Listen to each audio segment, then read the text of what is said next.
Destroying the Nations Within Us. By Pastor Mike McInerney. An article to video production by Michael Rich. Destroying the Nations Within Us. To set the tone for what we are about to read, let's get the context of how Paul first said it. He and Barnabas are in Asia Minor in a place known as Antioch in Pisidia, attending synagogue on the Sabbath. They are invited to speak any encouraging and comforting words they might have, and Paul stands to speak. His goal is to bring those in attendance to the understanding that Jesus, the Messiah, has already come. To do this, he has to take them from where they are in their comprehension, so that when they get to his news about Jesus, they will have an optimum chance of receiving him as Lord. Paul begins with Abraham and then quickly moves to the exodus from bondage in Egypt. Then, he speaks to their time in the wilderness. While studying to teach this text recently, I realized that there is a parallel between what they experienced as the Israelites, and what we experience as Christians. It seemed to be good for me to share what I was seeing. Now for a time of about 40 years he put up with their ways in the wilderness. Acts 13:18. I like how Paul puts it, he put up with their ways. This literally means that he endured their habits. No one ever has to endure things that are pleasant to them. This implies, correctly, that it was very difficult for God to put up with the rebellious habits of the Jews. Imagine that. God endured the irritating ways of his human children, just like any good and patient father on earth does. Have you ever considered the parallel between the people of God walking out of bondage, and into a wilderness in which all their irritating ways were so evident, and how we are, as people? We were lifted out of bondage to sin and death, when we were born again, and then we walk in our own wildernesses, and trials after we are saved. This is what sanctification is all about. The trials we experience are allowed by God to reveal our irritating ways. They aren't revealed to God, he already knows everything. These are made visible so we can see them and, perhaps, be motivated to cry out to him to fix them. And, guess what? Father puts up with our irritating ways. He loves us. He doesn't expect us to be instantly perfect. Institutional Christianity often seems to expect instant perfection, because that earthly system is made up of people just like us. We even expect perfection out of ourselves at times, regarding our performance and habits. We seem to expect perfect appearance and performance of our brothers and sisters in Christ as well.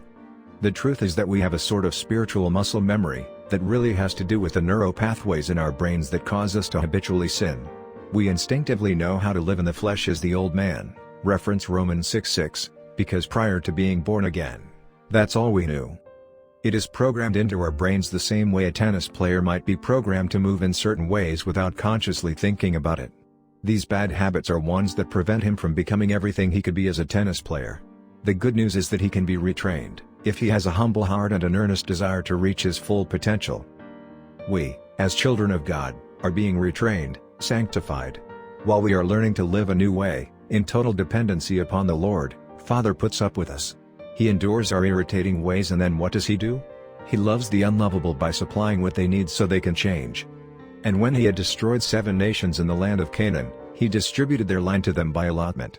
Acts 13:19. On behalf of, and for the benefit of his children, God destroyed 7 nations in the land of Canaan. The word destroyed literally has to do with casting down. What does the number 7 represent to Jews? It represents completeness. I wonder if this refers to something God does with us in sanctification. I wonder if in our analogy nations represents strongholds in our souls. I wonder if it has to do with areas of hurt and areas of reaction to hurt, as in strongholds of pain, anger, fear, anxiety, depression, drug addiction, and on and on. I wonder if God's desire is to destroy those, to completion. It seems to me that all I have wondered about those things is true. As I studied for this teaching, I felt led to check into something. I love it when the Lord does this. I learned that the Greek word translated as destroyed in Acts 13:19, is the exact same one used in 2 Corinthians 10:4 and 5 for pulling down strongholds, and casting down arguments. For the weapons of our warfare are not carnal but mighty in God for pulling down strongholds, casting down arguments and every high thing that exalts itself against the knowledge of God, bringing every thought into captivity to the obedience of Christ, and being ready to punish all disobedience when your obedience is fulfilled. 2 Corinthians 10:4 and 6. This is so cool. Let's see what else Paul tells those people in the synagogue. And when he had destroyed 7 nations in the land of Canaan, he distributed their land to them by allotment. Acts 13:19. When God had destroyed those 7 nations, he then redistributed the land to the Israelites. Let's zoom in on what happened to us. prior to our salvation. What happens when Satan builds strongholds in us? He captures ground in our souls. Territory, if you will, in our souls becomes overrun by him, and, after that, he functionally rules in that area as long as his dominance is allowed by us. This means that the devil strongly influences or controls our thinking and emotions and decisions. Then, when we are born again, we are liberated from the bondages into which Satan has brought us. We are led by God into our wilderness time, so to speak. This is a season in which belief systems and habits we developed as slaves to sin and the systems of the earth are revealed to us. It is sad to note that, due to the almost non-existence of true and personal discipleship in the church as it operates today, most Christians are pretty much taught that their role today is to coast along, pay to keep the church system running, and try not to screw up too much until it's time to die and move on to heaven. There is a lot of emphasis on acquiring information, being taught, the third element of the Great Commission, Matthew 28:18-20.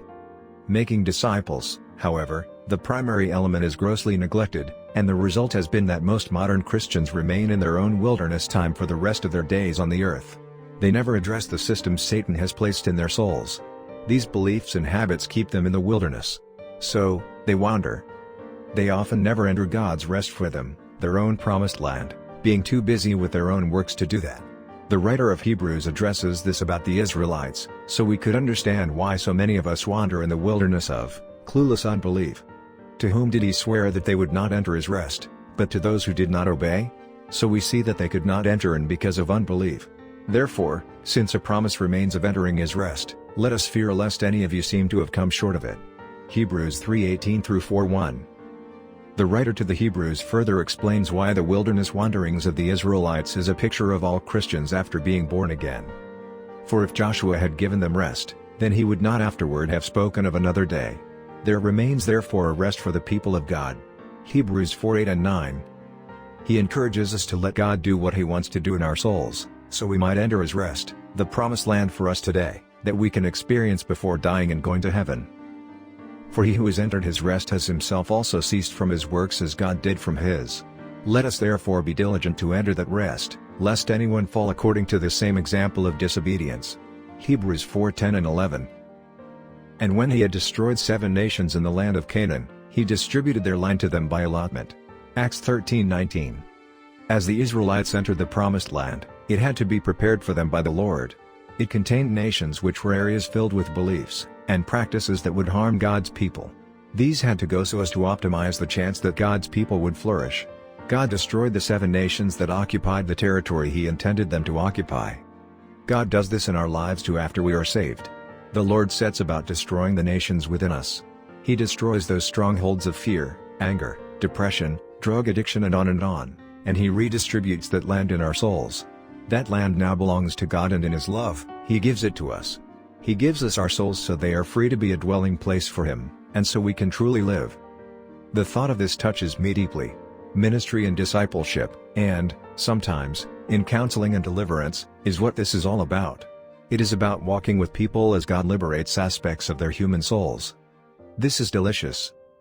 And when he had destroyed 7 nations in the land of Canaan, he distributed their land to them by allotment. Acts 13:19. God allots or portions out that ground to us on an individual basis, based on our needs and our ability to use them wisely. You know, it's our earthly nature to hate the trials that come to us because they hurt. The pain we feel as our nations are being exposed is inspired by our enemy, the devil.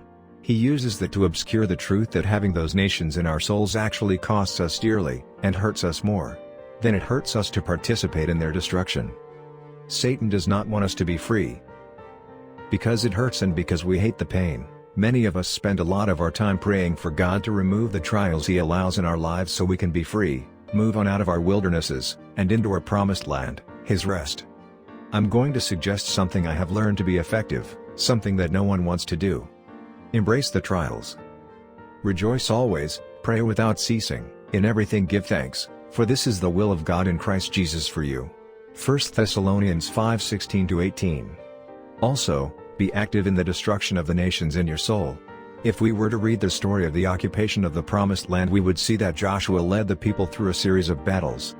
When the Lord your God brings you into the land which you go to possess, and has cast out many nations before you, the Hittites and the Girgashites and the Amorites and the Canaanites and the Perizzites and the Hivites and the Jebusites, 7 nations greater and mightier than you, and when the Lord your God delivers them over to you, you shall conquer them and utterly destroy them. You shall make no covenant with them nor show mercy to them. Deuteronomy 7:1-2. But thus you shall deal with them, you shall destroy their altars, and break down their sacred pillars, and cut down their wooden images, and burn their carved images with fire. Deuteronomy 7:5. Those people took that land because they obeyed God, and committed themselves to the fight. They were active in their own purification, and they did their part. As we come to understand our part in the destruction of the nations Satan has placed into our souls, let's do the same. Let's obey God and commit ourselves to the fight. We are no longer passively languishing in our Egypt, we have been freed from bondage. Let's actively rise up in Christ and do our part in the cleansing and restoration of our souls. I close with this encouraging and beautiful statement from Moses to the nation of Israel, which is also true for us. Let it be a motivation to stay in the fight alongside the Lord as He continues to heal our souls. For you are a holy people to the Lord your God. The Lord your God has chosen you to be a people for Himself, a special treasure above all the peoples on the face of the earth. Deuteronomy 7:6.